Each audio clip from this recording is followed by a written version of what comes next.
Pertama mengenai bacaan salat Jumat. Bacaan salat Jumat ada 3 model yang disunahkan, 3 rangkaian ya. Sunnah bacaan salat Jumat bagi imam tentunya.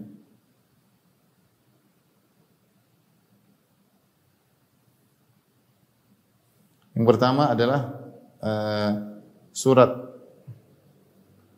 Al-A'la, Sabbihisma Rabbikal A'la, dan surat Al-Ghasyiyah. Surat Al-Ghasyiyah. Hal ataka haditsul ghasyiyah. Ini yang pertama.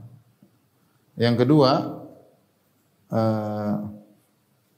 surat Al-Jum'ah dan Al-Ghasyiyah. Surat Al-Jum'ah dan surat Al-Ghasyiyah. Ini disunahkan, tidak harus bacain tapi disunahkan kalau bisa. Yang ketiga surat Al-Jum'ah rakaat pertama, Al-Jum'ah, dan surat Al-Munafiqun, surat Al-Munafiqun.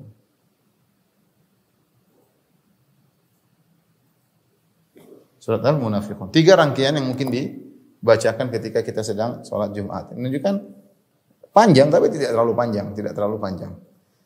Adapun hadis-hadis yang menunjukkan akan hal ini, pertama hadis Nu'man bin Bashir, anna Rasulullah SAW kana yaqra'u fil aidain.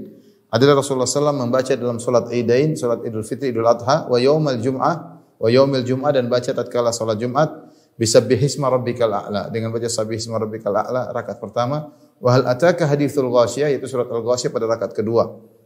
Qala wa rubbama ijtama'a fi yaumin wahid faqara'a bihima. Terkadang berkumpul salat Id dengan salat Jumat pada satu hari, maka Nabi membaca dua-duanya dengan surat yang sama ya. Salat Idnya salat Al-A'la sama Al-Ghasyiyah, kemudian salat Jumatnya pun sama Al-A'la dan Al-Ghasyiyah. Terkadang demikian. Ini menunjukkan Rasulullah SAW punya perhatian besar terhadap surat Al-A'la dan juga surat Al-Ghasyiyah ya. Kenapa dibaca? Bisa dibaca dalam buku-buku tafsir. Kenapa Rasulullah SAW memilih 2 surat ini? Di antaranya mengingatkan tentang hari akhirat ya. Taib yang kedua adalah surat rangkaian antara Jum'ah dan Al-Ghasyiyah. Berdasarkan hadis dari Ad-Dhahhak ibn Qais. Dia berkata, dia sa'ala Nu'man bin Bashir, dia bertanya kepada Nu'man bin Bashir, "Madza kana yaqra'u bi Rasulullah sallallahu alaihi wasallam yaumul Jum'ah?" Apa yang dibaca oleh Nabi ketika salat Jumat? Ala ithri suratil Jum'ah. Setelah membaca surat Al-Jum'ah. Wa qala kana yaqra'u bihal ataka haditsul ghasyiyah. Jadi kata Nu'man bin Bashir, Rasulullah SAW baca hal ataka haditsul ghasyiyah. Jadi Rasulullah SAW terkadang baca rakaat pertama surat Al-Jum'ah ya. Yang kedua adalah surat Al-Ghasyiyah. Adapun rangkaian yang ketiga adalah surat Jumat dan surat Munafiqun. Berdasarkan hadis Ibnu Abi Rafi'.